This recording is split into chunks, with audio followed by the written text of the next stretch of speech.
हुई दरिंदगी की करेंगे, जिसको लेकर लगातार पहले दिन से इस मामले पर सियासत जारी है। एक तरफ समाजवादी पार्टी जो डीएनए करवाने की बात कर रही है और दूसरी ओर बाबा का बुलडोजर गरजता हुआ दिखाई दे रहा है। आपको दिखाते हैं इस रिपोर्ट में।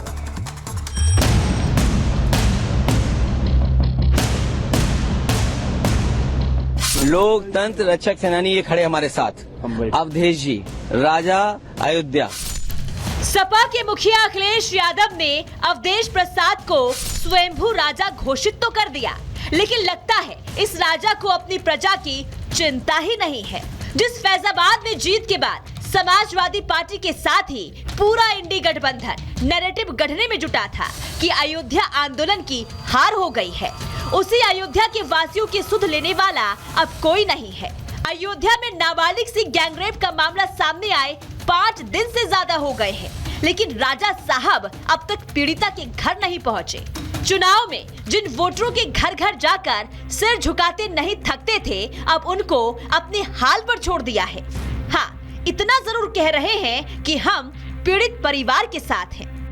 पीड़िता के साथ हमारी पार्टी, हम लोग पूरी तरह से खड़े हैं, उसको न्याय दिलाने के लिए पूरी तरह से खड़े हैं, उसमें कहीं शक शुबा के सवाल नहीं। समाजवादी पार्टी पूरी तरफ से उस पीड़िता के साथ, उस परिवार के साथ, पूरी मुस्तैदी के साथ खड़ी है। शायद अखिलेश के घोषित राजा साहब को ये नहीं पता कि सिर्फ कह देने से किसी का दर्द कम नहीं होता, और इसी अनदेखी को लेकर यूपी सरकार में मंत्री संजय निषाद इस्तीफा मांग रहे हैं और बता रहे हैं कि आखिर समाजवादी पार्टी ने अयोध्या में जीत कैसे और किसके दम पर हासिल की है। समाजवादी पार्टी को चाहिए कि ऐसे अपराधी को तुरंत पार्टी से निकालें और जो सांसद इनको संरक्षण देता है उसे इस्तीफा लें। थपथपाते थे हमें अयोध्या ने जीता है। कैसे जीते? इन्हीं अपराधियों के सहारे जीते। अपराधियों के साथ खड़ा रहने वाले व्यक्ति खुद अपराधी होते हैं। जो अखिलेश अपने राजा की वाहवाही करते नहीं थकते, उसी राजा पर आचार्य प्रमोद कृष्णम धिक्कार होने की बात कह रहे हैं। अखिलेश जी कहते थे कि अवधेश अयोध्या के राजा हैं। अखिलेश जी अवधेश जी को ले लेकर के सब जगह घूम रहे थे, संसद में अगली सीट दिलाई। धिक्कार है ऐसे अवधेश जी पर। राजा तो राजा, जब पीड़िता के न्याय की फरियाद अखिलेश यादव की कानों तक पहुंचती है तो समाजवादी पार्टी डीएनए टेस्ट कराने की बात कहने लगती है, लेकिन अखिलेश आरोपी मोहित खान का नाम तक नहीं लेते। तो सवाल है कि ऐसे क्या राज है जो समाजवादी पार्टी आरोपी के खिलाफ जाने का कोई रिस्क नहीं ले रही है। Bureau report, Republic Bharat. चाहे अखिलेश यादव की बात करें या शिवपाल यादव की बात करें, किसी की जुबान पर आरोपी मोहित खान का नाम नहीं है। नाम है तो डीएनए टेस्ट का, नाम है तो नार्को टेस्ट का, लेकिन सवाल यही कि आरोपी मोहित समाजवादी पार्टी से जुड़ा हुआ है, लेकिन उसका नाम सपा अपनी जुबान पर लाने से बच क्यों रही है? सुनिए।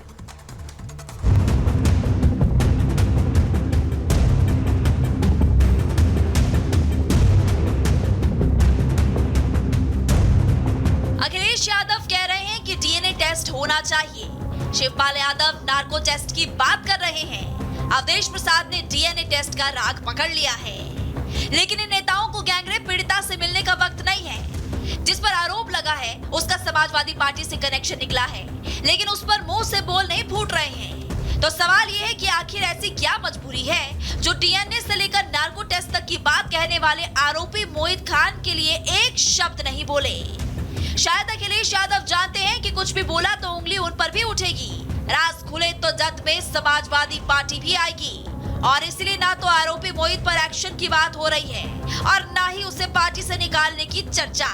हाँ, मुद्दे को लेकर इधर उधर की बात जरूर की जा रही है। जो भी दोषी हो, कानून के हवाले रखकर उनके खिलाफ जो भी कानून सजा देता है, सख्ती के साथ उनके खिलाफ कार्रवाई होनी चाहिए। इनोसेंट को फंसाया न जाए, और इसको और अच्छा आने के लिए डीएनए टेस्ट लगा लिया जाए, डीएनए टेस्ट करा लिया जाए। मुस्लिम से, यादव से पता नहीं कौन सी दुश्मनी है, हमें बता ही नहीं सकते। तो पुराना है। 5 दिन बाद Akhilesh Yadav social media x पर पोस्ट करते हैं जिसमें डीएनए टेस्ट का जिक्र होता है। लोग सोचते हैं कि देर से ही सही अखिलेश यादव ने चुप्पी तोड़ी, लेकिन अखिलेश को शायद पोस्ट करने के बाद समझ आया होगा कि स्पोर्ट्स से दूसरा वर्ग नाराज हो जाएगा।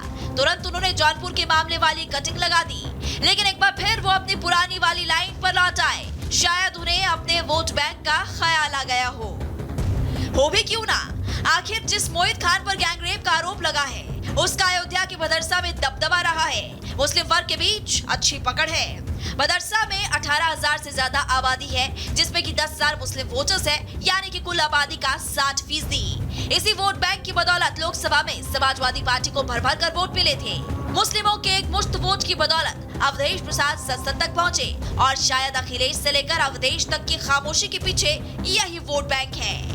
ये तो इस तरह की घटनाएं और भी करा सकते हैं। जहाँ जहाँ चुनाव हैं, इस तरह की घटना करा सकते हैं। ये हारे हुए लोग हैं, तो वही नहीं है इनके मन में जो चीज़ है, तो उसकी वजह से इसी तरीके से तूल दे रहे हैं। तो हम तो अपने समाजवादी पार्टी के लोगों से भी कहेंगे कि सावधान रहें। जहाँ जहाँ चुनाव हो रहे हैं, वहाँ पर भी सावधान रहें।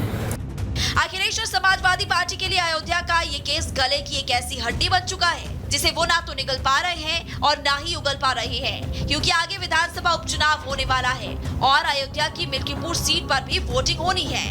मिल्कीपुर में मुस्लिम वोटर्स की संख्या 35,000 के करीब है। साथ ही यादव वोटर्स भी 60,000 है, जो कि निर्णायक भूमिका में रहते हैं।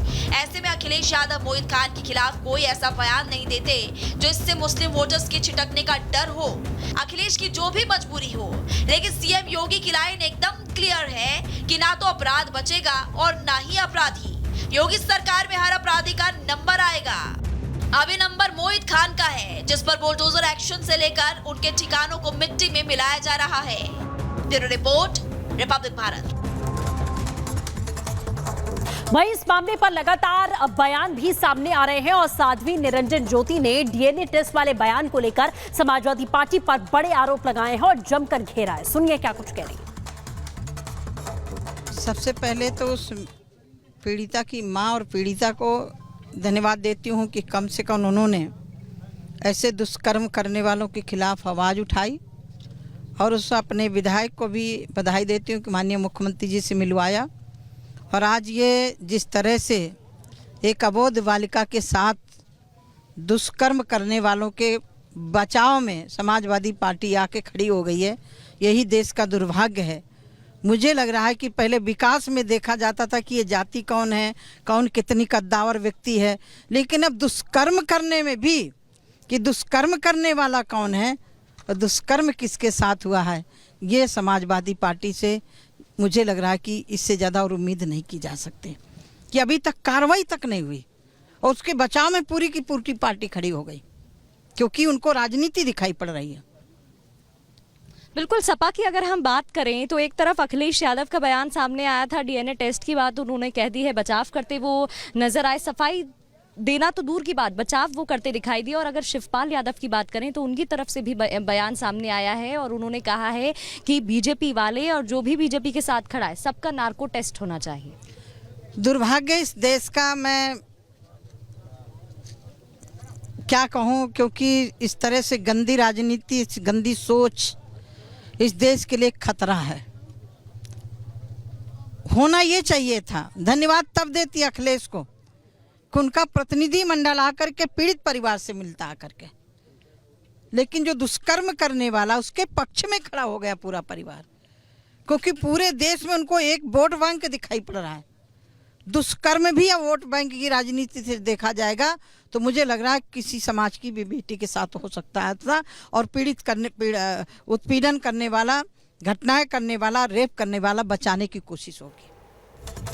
वहीं सीएम योगी आदित्यनाथ ने समाजवादी पार्टी पर बड़ा हमला बोला है और साफ कहा है कि सपा के राज में सूर्यास्त के बाद लोग घरों से बाहर निकलने को डरा करते थे, लेकिन आज उत्तर प्रदेश की बात करें तो वो पूरी तरीके से अपराध मुक्त है और जनता का साथ यूपी की सरकार को मिलता हुआ दिखाई दे रहा है। सुनिए। जंगल पार्टी के कारण इस पूरे क्षेत्र में भय और दहशत का माहौल होता था। सूर्यास्त के बाद लोग इधर से आना जाना बंद कर देते थे। आज आतंक समाप्त, अराजकता समाप्त, गुंडागिर्दी समाप्त। बहनों और भाइयों, सरकार संकट के समय आपके साथ है, आपके सुख में आपके साथ सुखी होना चाहती है, लेकिन आपको कहीं दुख न उठाना पड़े, सरकार इसके लिए समय से अपना उपाय प्रारंभ करती है। और अब